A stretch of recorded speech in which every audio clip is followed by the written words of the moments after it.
obtive morando nos Estados Unidos ou pegando informações com advogados, fazendo lives, toda semana eu faço live com advogado, então eu já tive um entendimento sobre as coisas. Então, às vezes, um direcionamento que as pessoas precisam sobre alguma coisa. Por exemplo, eu já conversei com pessoas que queriam vir como estudante, mas não sabiam o conceito do visto de estudante. E quando olhava para a realidade dela, não tinha condições. Por exemplo, tinha um moço que, não desmerecendo ele tinha um carrinho de cachorro-quente. Aí eu expliquei para ele, sabe qual que é o conceito do visto de estudante?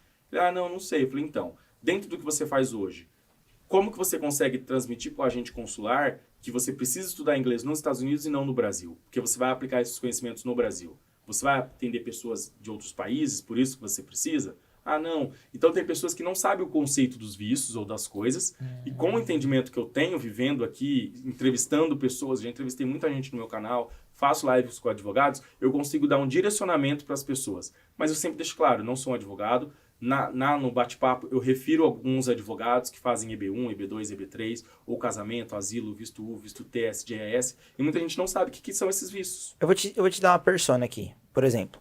Uma pessoa aqui no Brasil, ela quer tirar um visto de estudante para vir para cá. Mas ela, por exemplo, é uma pessoa nova e ela tem 2 faculdades.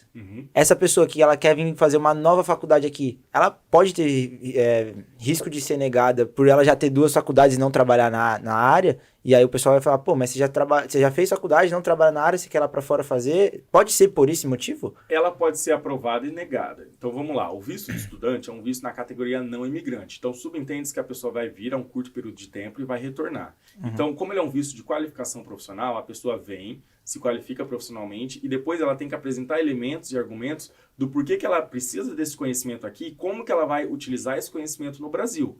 Então, por exemplo, num curso de inglês. Então, uma pessoa quer vir aqui aprender inglês nos Estados Unidos. Tá, por que você quer aprender inglês nos Estados Unidos e não no Brasil? Como que o conhecimento da língua inglesa vai ser benéfico para a sua área pessoal e profissional quando você voltar para o Brasil? Você entende? No caso de um curso de nível superior, eu acho que é até mais efetivo. Por quê?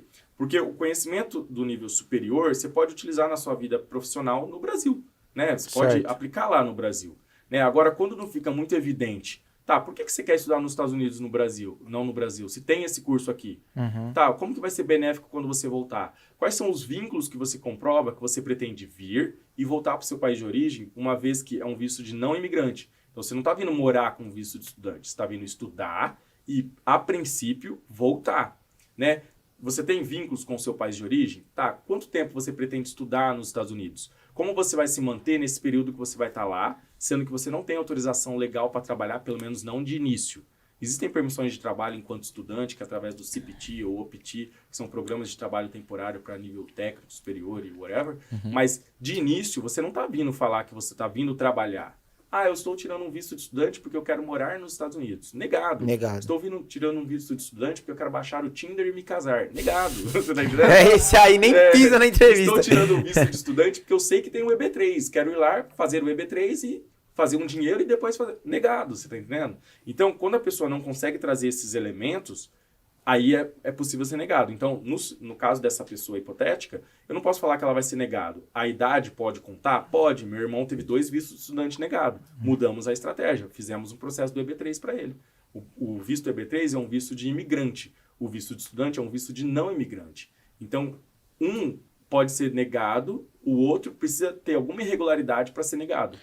E tem uma... O EB3 você consegue aplicar direto do Brasil? Sim. Inclusive, meu irmão fez direto do Brasil. Deu certo? Veio... Os dois, o qualificado, o skill, unskilled e o skilled. São 3 categorias. Professionals, skills e unskills. Os 3 conseguem fazer do Brasil? Os 3 conseguem fazer do Brasil. Mas como não é um visto de petição imediata, entra no boletim de vistos, então tem que ter visto disponível para aquela categoria e o EB3 unskill está demorando bastante. Então, assim, a data de prioridade do meu irmão é janeiro de 2021. E tá em 2020 ainda. Então, eles devolveram o passaporte dele sem visto. Porque a gente ficou reclamando que estava demorando. Ele fez a entrevista em maio de 2021. Isso. Tá. Acho que a data de prioridade dele é janeiro de 2020. Alguma coisa assim. Bom, enfim. E às vezes eu me confundo nas datas. Não, ele fez a entrevista em em maio de 2022, isso. A data de prioridade ano dele passado. é janeiro de 2021. O ano passado. E devolveram o visto dele, o passaporte dele agora sem visto. Entendi. Porque, como não chegou no boletim de vistos, então a gente precisava do passaporte, porque é um documento de viagem, eles devolveram sem visto. Aí quando saiu a data de prioridade dele, vai mandar um memorando com o passaporte, aí vai emitir o visto. Entendi. Ele já fez a entrevista tudo. Só Mas eles explica estão pro pessoal. eles estão analisando Só explica pro pessoal o que é EB3, o pessoal às vezes não sabe o que é um EB3. Deixa né? ele explicar. Exato. Só Vamos pra continuar, aí você faz essa pergunta. O EB3 é uma petição de green card baseado em emprego. Então, tem 3 categorias: Professionals, Skills e Other Workers, que é os Unskills, que é pessoas sem habilidades, sem experiências. Então, uma empresa tem que fazer uma oferta de emprego para você e ela tem que te contratar para trabalhar aqui nos Estados Unidos.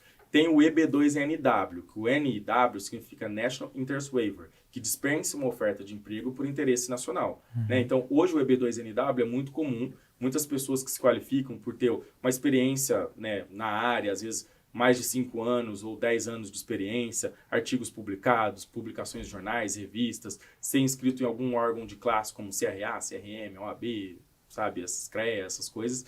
Que mais? Tem uma formação acadêmica, técnica superior, né, pós-graduação, mestrado, doutorado. Então, tem muita gente se qualificando dessa forma e são vistos de green card. Então, os vistos têm 2 categorias, vistos de imigrante e vistos de não imigrante. Um visto de estudante é um visto de não imigrante. Um EB1, EB2, EB3, EB4, EB5 é um visto de imigrante. Esse EB significa Employment Base. É uma petição de green card baseado em emprego. E aí, o EB3 é o mais comum hoje em dia, porque esse Other Workers são pessoas sem habilidades, que é o Unskilled. Se você não precisa ter um nível de inglês, você não precisa ter experiência, você não precisa, sei lá, ter formação.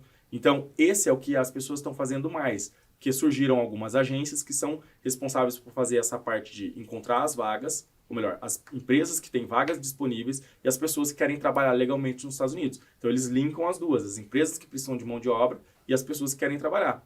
Então, a empresa tem que publicar a vaga em jornais, revistas, provar que não encontrou ninguém, e aí é que entra o estrangeiro para poder assumir essas vagas. Entendi. Então, muita gente está conseguindo green card assim. Por exemplo, eu tenho amigo que veio do Brasil com green card assim, tenho amigos que estavam nos Estados Unidos, mudou para estudante, depois para EB3, tenho amigos que vieram como estudante, mudou para EB3, e muita gente está conseguindo se legalizar assim. Porque imagina, um cara que já chega casado e com filhos.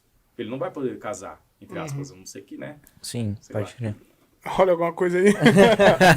Eu já vi casos bem diferentes, né? E você ajuda também a galera nesse direcionamento? Tipo assim, até quem tá aqui também, um exemplo, tipo, uma pessoa que quer correr atrás do documento, ela já tá aqui nos Estados Unidos e ela quer algum jeito de arrumar o green card. Você também dá essa assessoria? Como eu não sou advogado, então o que eu faço é referir o advogado. Então, por exemplo, como eu tenho parcerias com advogados que mexem com EB1, EB2, EB3, asilo, visto U, visto T, casamento, VAWA, todos os processos que você imagina, então eu faço uma pequena triagem e eu apenas refiro a pessoa. Falo, toma aqui o advogado. Porque como eu não sou advogado, eu não posso. E um outro trabalho que eu faço também é quando a pessoa chega nos Estados Unidos, que precisa de uma ajuda para abrir uma conta bancária, linha telefônica, tirar uma carteira de motorista, né? Então, eu já fui muito criticado por esse trabalho, porque muita gente que mora aqui acha que a gente está explorando o brasileiro.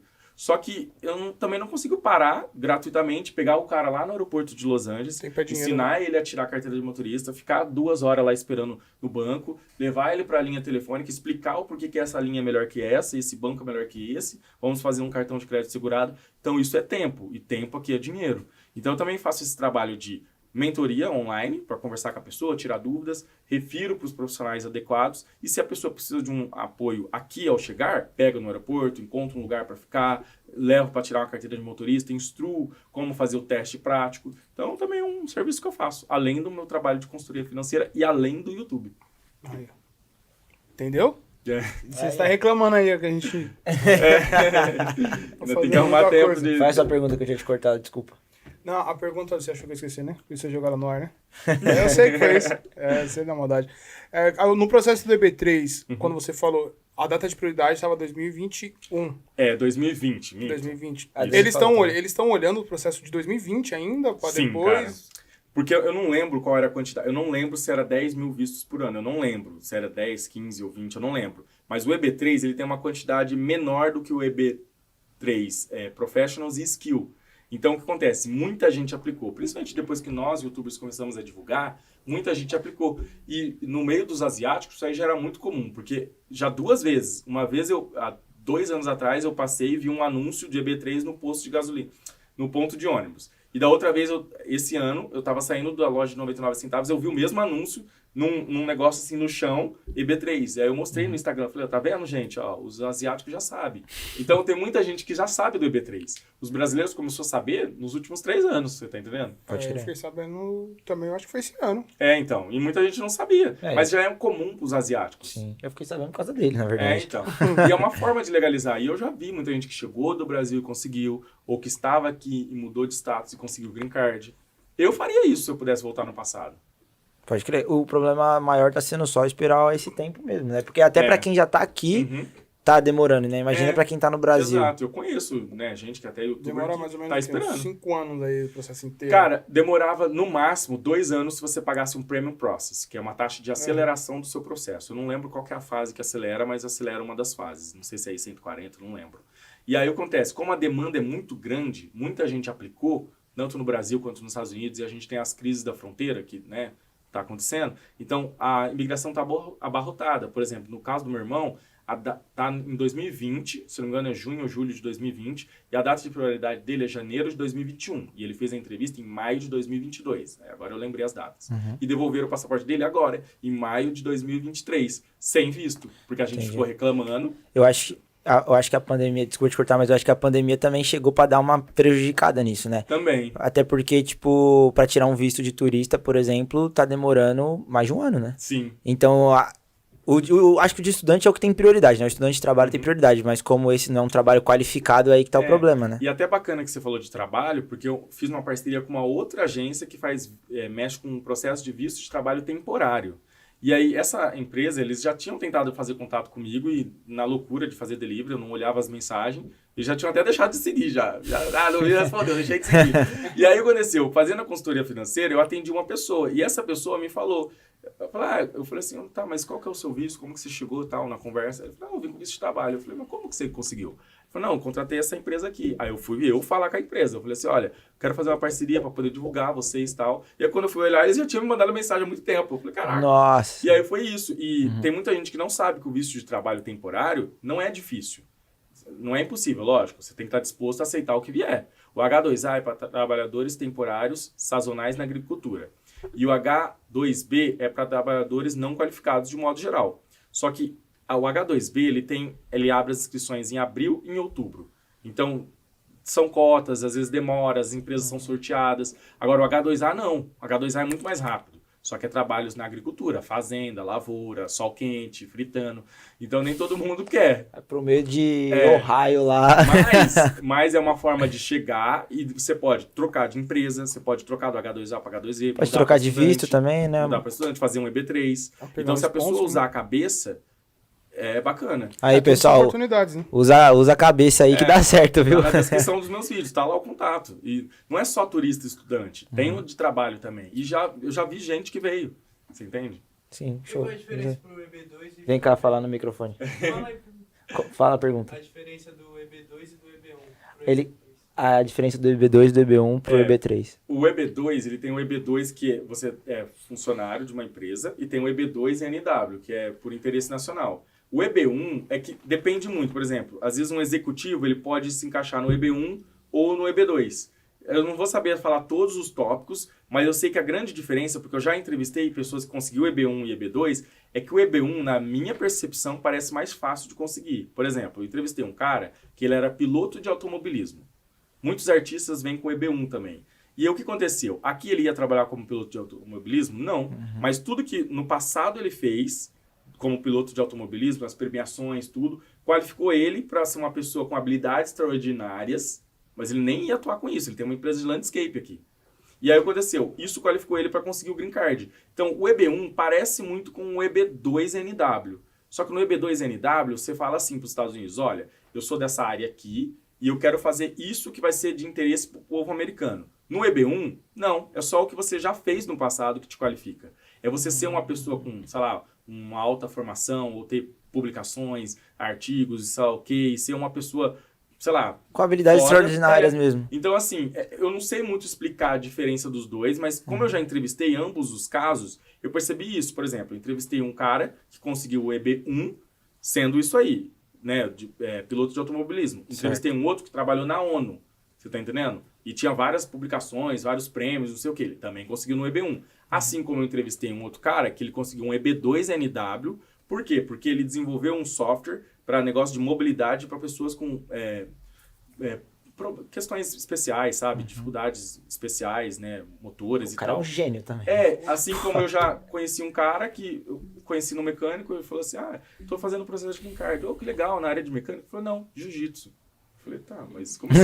Aí ele falou assim, não, mas eu nem vou trabalhar com isso. Eu falei, tá, beleza. E isso acontece bastante. Acontece isso, né? Do pessoal fazer um plano de O negócio. Adriano fez isso, não foi? O do Açaí. Não tenho certeza. Não sei, Ele né? falou que conseguiu pelo jiu-jitsu. Ele falou que conseguiu pelo jiu-jitsu, mas eu não lembro qual foi exatamente o processo. Aí, qual que é a questão? No EB1, você não atuar na área, tá ok, porque é o que você fez no passado e te qualifica para conseguir. Certo. Agora, o EB2NW, o que os advogados falam se houver uma entrevista, né, uma revisão do seu processo e eles identificarem que você não está fazendo aquilo que você falou que ia fazer, porque você tem que, no EB2NW, você tem que fazer um professional plan ou um business plan. Então, o business plan é que você vai abrir uma empresa, que essa empresa vai trazer algo de benefício para o povo americano. Então, imagina, eu sou da área de TI e eu falo que vou desenvolver um software que vai ajudar os americanos a não serem, não terem fraude bancária, problemas bancários, golpes, não sei o quê. Aí eu venho aqui e venho trabalhar de Uber.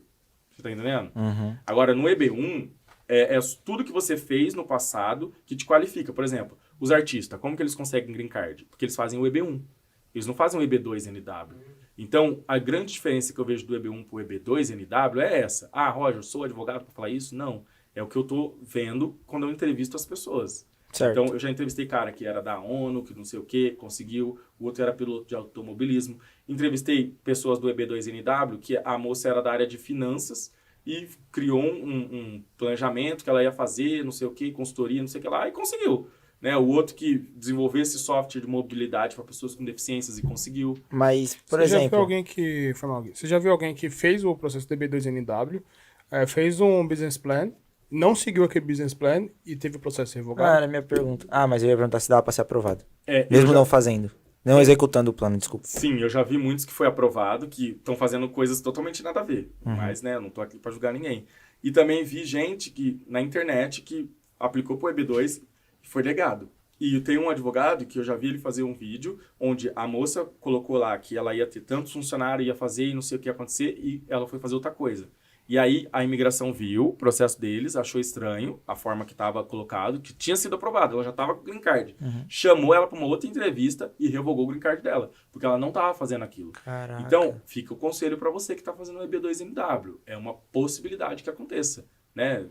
Vai acontecer? Não sei. Por exemplo, na renovação do green card, geralmente eles não fazem tanto questionamento. Na cidadania, eles revêem o seu processo de green card. E se eles identificarem alguma irregularidade, é isso. Basicamente, então, a pessoa fazer apresentar um plano ali de negócio pra eles e se aprovar... Tipo assim, você não precisa comprovar que você tá fazendo, é só apresentar a ideia e falar, ó... Mas tem que fazer Basicamente, negócio. Assim, o que os advogados sugerem se você não está fazendo aquilo que você colocou no seu processo do EB2NW, como Professional Plan do Business Plan, pelo menos esteja atuando em áreas correlacionadas. Por exemplo, entendi. eu falei que eu ia abrir uma escola de jiu-jitsu, ia fazer as crianças e no final eu não fiz, mas eu presto consultoria para pessoas na área de jiu-jitsu, você tá entendendo? Entendi. Tem que estar pelo menos... É o que os próximo, advogados entendi. sugerem. Deixando bem claro, não sou advogado, posso estar falando um monte de merda aqui. Né? Mas é o pouco que, fazendo as lives com advogado, eu percebo que eles comentam. Então, Entendi. não é só, sou advogado, tenho 10 anos de experiência na área, tenho artigos publicados, tenho, publicações de jornais e revistas, EB2NW. Não.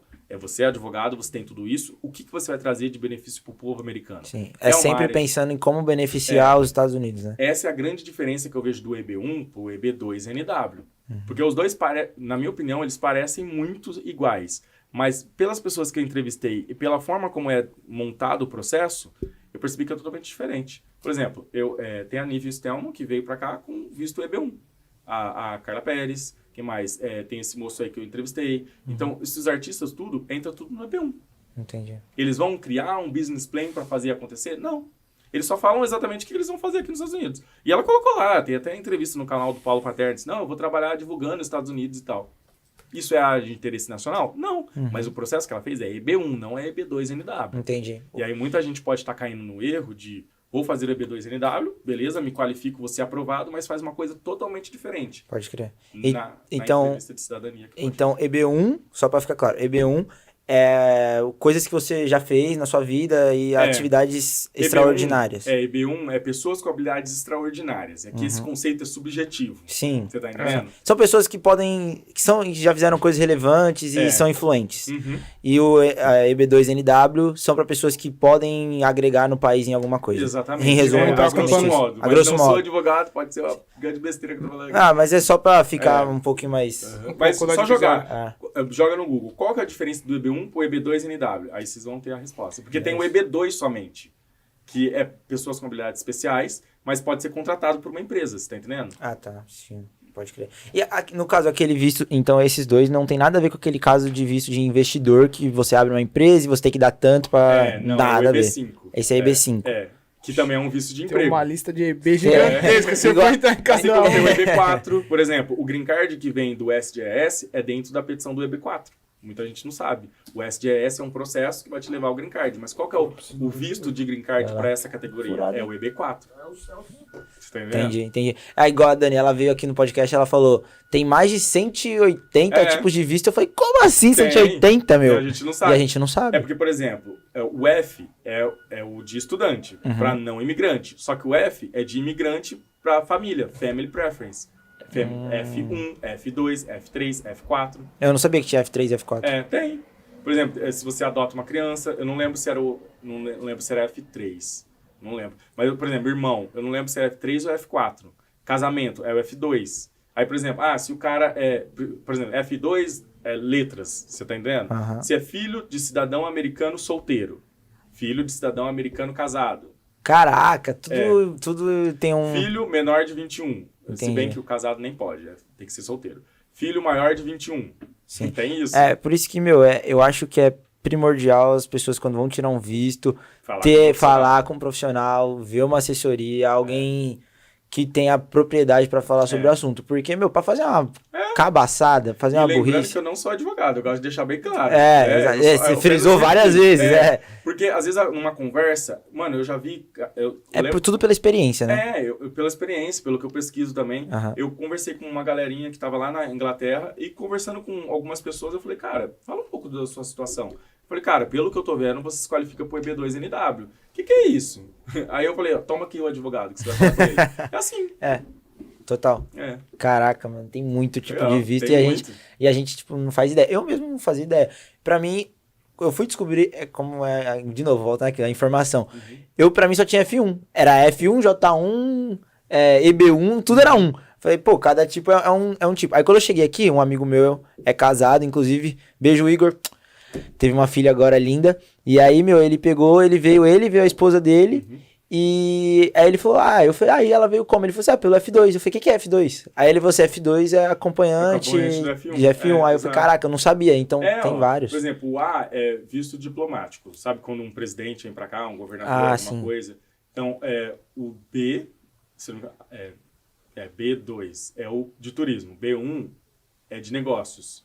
O C, se eu não me engano, era trânsito, isso. Trânsito? Trânsito. Eu não entendo muito qual que é o conceito, assim. Eu sou uma pessoa que tá em trânsito. No céu. C. Aí o D é tripulante. Por exemplo, uma pessoa que trabalha num navio. Tripulante. C. Aí o E é países que têm tratado de navegação e comércio com os Estados Unidos. Tem o tal do E2 lá, que é... passaporte europeu, qual que é o benefício? Aí a pessoa pode abrir uma empresa, morar aqui legalmente e tal, beleza? Então, tem o E. Aí, sei lá... Tem o Q, que é intercâmbio cultural, aí tem o R, que é religioso, tem o visto U, que é para vítimas de crime, tem o visto T, que é vítima de tráfico humano. Começou de baixo pra cima, né?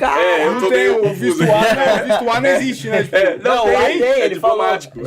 Por exemplo, se o Bolsonaro ou o Lula, vamos falar os dois para não ter problema, entra aqui, ele é o visto A, você tá entendendo?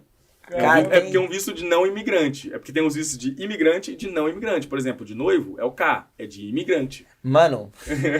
K, tem o pessoas com habilidades extraordinárias. Tem o P, de atletas, artistas.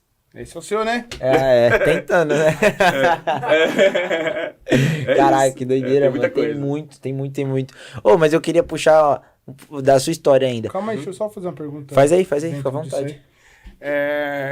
Na sua concepção, tipo assim, como eu vou colocar uma pessoa, né? Tipo assim, ela tá aqui nos Estados Unidos, ela faz mais ou menos uns 5 anos, assim, ou ela tem que fazer o processo de renovação de visto dela, certo? Porque o visto dela já expirou, tipo, 4 anos, né? O visto de estudante é 4 anos, ela tá aqui há 4 anos. Ela tá com o status em dia. Tá com estados em dia. Mas só que, tipo assim, essa pessoa, ela passou por várias faculdades, e ela precisa voltar pro Brasil. Você acha que isso pode implicar no processo de renovação do visto dele? Tá, vamos lá. Eu já entrevistei uma moça que ela conseguiu. Hoje ela tem green card porque ela casou. Mas ela veio como au pair, que é o visto J1, intercambista. Depois ela mudou o status para estudante, que é o F1, para estudar inglês. Depois ela estava querendo ir no Brasil, saudade da família, tudo que ela fez. Ela mudou de curso de inglês para uma faculdade. Qual que é o grande ponto em questão? Lembra que é um visto na categoria não imigrante? Então, beleza. Você vai vir e depois vai voltar. Você chega lá no consulado, a checagem deles é muito maior. Então, se eles identificam que você está morando nos Estados Unidos e não, de fato, estudando para voltar, eles podem negar o sua renovação. E se você tiver até um outro visto, eles podem cancelar. Já aconteceu isso com um cara que eu conheço. Ele veio para cá, ficou 6 meses com status de turista, Uber, carro, morou, fez tudo de aba 4. Quando chegou lá, negado de estudante e cancelado de turista. Então, assim, o risco pode acontecer. Eu conheço uma moça que ela veio para cá como dependente da mãe dela, só que quando ela ia fazer 21, o que ela fez? Mudou o status para F1, voltou no Brasil, inclusive até na época das pandemias tudo, ela tirou no Chile o visto dela, e aí ela mudou, não um curso de inglês, para uma faculdade. Aí que ela alegou, ela falou, olha, eu era dependente da minha mãe, fiz 21, agora eu estou fazendo faculdade. E foi aprovada. Então, a questão é, voltar no Brasil, quando você já ficou aqui por um longo período de tempo, pode ser um risco. É uma regra? Não. Mas se é um visto de não imigrante, o que leva eles a entender que você quer voltar para o Brasil? Tudo tem que ter um conceito, né? Um contexto e fazer tudo sentido, né? Porque até é bacana a gente educar as pessoas. Visto e status são coisas distintas. A pessoa pode estar com o visto vencido, mas o status em dia. Por exemplo, posso ter entrado aqui como estudante, né? Se eu viajei no período de férias escolares, porque é fundamental isso. Você tem que ir no seu país, porque você não mora aqui. Você mora no Brasil. Você está vindo para estudar e voltar. Até se você ficar direto, isso implica? Implica, por incrível que pareça. Muita gente acha que não. Mas se você não vai para o seu país de origem nas férias, a forma como eles interpretam não é boa. Que você não está estudando, você está morando. Exatamente. Cara, Inclusive no canal da Dani, sentido. tem um vídeo do Faz moço lá que foi sentido mesmo. deportado. Tem um vídeo do cara que foi deportado. Que ele fazia curso de inglês. Eu já conversei com ele no Instagram. Eu fico triste, porque assim, na salinha, eles precisam que você se incrimine. E muita gente não sabe disso. Então, fala, a gente quer te ajudar. Ó, a gente já sabe. Ó, a gente vai prender alguém da sua família. Ó, é melhor você falar agora, senão você vai ser preso. Aí a pessoa não sabe como que funciona e acaba soltando. Então quem tá na salinha, eles não sabem, eles só querem que você se Porque entregue. tá sendo gravado, eles precisam que você fale. E a Entendi. pessoa, eu quero te ajudar. E aí, cara, como tá? Nossa, mas me fala aí, você trabalha aqui? Sabe? Maior simpatia, querendo te ajudar. Eles não querem te ajudar. Eu deixo bem claro, eu não sinto que os Estados Unidos querem a gente aqui. Eles fazem porque existem processos para isso. Por exemplo, tem uma demanda, ela não é suprida, então a gente precisa de um estrangeiro para isso. Mas, sinceramente, eu não sinto que eles querem. Né? Eles precisam provar que você fez alguma irregularidade para te negar. Por exemplo, eu entrevistei um cara do EB3. Ele conseguiu o EB3. Ele veio como estudante, F1. A namorada dele também era F1. Eles casaram antes. Ele fez o CPT, fez o OPT. A empresa aplicou o H1B, que é para profissionais especializados, mas é um visto de não imigrante. E aplicou também o EB3. Né? Eu não lembro se foi Professionals. Não, eu acho que foi Skills. Beleza. Aí aconteceu, na entrevista de green card dele, eles não perguntaram sobre o trabalho que ele faria, que era na área de engenharia mecânica, uma coisa assim. Eles perguntaram por que ele casou com a namorada dele, se o casamento era legítimo ou não. Então eles ficavam tentando encontrar argumentos para negar o green card dele. Então, sinceramente, eu não sinto que eles querem tanto a gente aqui, porque a gente tem que provar que o nosso processo é verdadeiro, ou não sei o quê. A todo instante, né? A todo Desde instante, quando cara. você vai sair do Brasil, você tem que provar por que você tá vindo, o que você vai fazer. Ó, tem um cara que eu entrevistei no processo de asilo, que ele falou pra mim assim, que na entrevista dele, ele usou uma assessoria e tal, e na renovação do visto dele, eles colocaram que ele não sabia mexer com arma de fogo. Pois bem, ele foi na entrevista do Green Card, na entrevista de asilo, né? Porque primeiro tem a entrevista de asilo, no SIS, e depois, se você não é aprovado ali, é referido pra corte. Tinha um bolo de papel assim e tal, e tinha uma marcação em amarelo numa folha específica. foi fazendo toda a entrevista, perguntou tudo o que aconteceu. Era uma situação onde ele deve denunciar pessoas de dentro da corporação por questões que melhor não falar aqui agora. E aí o que aconteceu? Perguntou assim, você sabe mexer com arma de fogo? Aí ele falou assim, sei sim, por quê? Na minha profissão eu tenho que saber mexer e tal. Aí ela abriu, virou, falou assim, por que aqui tá constando que você não sabe mexer com arma de fogo? Você mentiu para tirar o seu visto para vir morar nos Estados Unidos? Caraca. E ele não tava preparado, ele falou para mim que na hora o mundo dele caiu, porque ele, tipo, ele nem lembrava disso, porque ele usou uma agência para renovar o visto dele. Você tá entendendo? Renovar o visto. E aí o que aconteceu? Ele foi referido para a corte. Na corte ele foi aprovado. Mas você entende que é todo momento tentando... Você entende? Caçar alguma coisa, né? Caçar alguma coisa. Então, assim, é isso, cara. Mas quando a gente escolhe vir pra cá, a gente tá sujeito a isso. Sim. Então, você tem que pegar o seu limão e fazer uma limonada. Você vai fazer o quê? Caramba, essa de voltar pro Brasil faz todo sentido. Mano. E, tipo assim, nunca ouvi ninguém falar sobre isso. Nunca ouvi ninguém falar isso também. E eu fico sabendo dessas coisas porque eu sou rato de internet. Eu gosto de ficar sabendo. E aí, ó, um outro colega meu fez processo de green card de casamento. Ele parou de fazer YouTube e tal. Mas na entrevista dele, sabe o que aconteceu? Eu lembro que era em 2016 a entrevista, só que beleza, na entrevista tal, perguntaram assim, se alguma vez ele já tinha intenção de morar nos Estados Unidos ou não. Aí ele falou assim, de morar, trabalhar nos Estados Unidos. Ele falou, não, nunca, não tirei meu visto pra isso e tal. Eles perguntam isso, você já tinha alguma intenção de tirar o seu visto pra morar nos Estados Unidos? Ele falou, não. Abriram a folha. Por que em 2013, era 2016, em 2013 você postou nesse blog, eles pegaram o print, postou nesse blog como que era para trabalhar nos Estados Unidos. Tá lá o vídeo dele, é o Felipe Santos, ele postou o vídeo falando. Caraca. E aí ele falou, não, eu só queria saber informações, tal, não tem nada de legal, tal, não sei o quê. E foi aprovado, beleza, ele casado, tem 3 filhos já, ele comprou casa dele em vários lugares. Então assim... Tem que saber jogar o jogo, Você tá né? entendendo? É muito imprevisível. Assim como tem Parado. amigo meu que no processo de asilo foi super de boa. Ele até virou pra gente e falou assim, mas é só isso a entrevista? Aí ela falou, mas você quer falar mais alguma coisa? Aí, não, achei que vocês iam perguntar mais coisa e tal. Mas Achei que você ia perguntar uma vez que eu tava mentindo. Então, você tá Mas é entendendo? aquilo, são casos e casos, São né? casos Não tem e jeito. casos, É de cara. agente pra agente. Não tem jeito. Não E tem uma muda forma de muito bolo, o né? condado, muda o condado. Caraca. Aí, ó. É. Tá vendo? Ó, a Cada própria podcast é uma Dani, aula, né, ela mano? chegou a comentar do processo dela, que eles apertaram ela bastante na entrevista. Ela já falou isso num vídeo. De quem? A Dani. Tá É, vendo? Dani. É, que eles... Nossa, eles A gente, apertaram a pra gente não caramba. chegou a esse assunto, a gente Não, não chegou nesse assunto. Mas tem um vídeo lá no canal dela. Nossa, Sim. eles apertaram bastante. Caraca, mano. É. Cada... Então, cada... assim, é uma loucura. Uma doideira. É. Ô, o que eu ia te perguntar é... Depois você não falou como que você veio parar aqui em Orange County. Como, que você, como você saiu de São Francisco e veio pra cá? E eu queria... Oi, assistiu o corte aí? Curtiu? Ainda não? Não se inscreveu no canal? Pô, tá vacilando, mano. Se inscreve no canal aí, deixa o like, curte e compartilha, pô.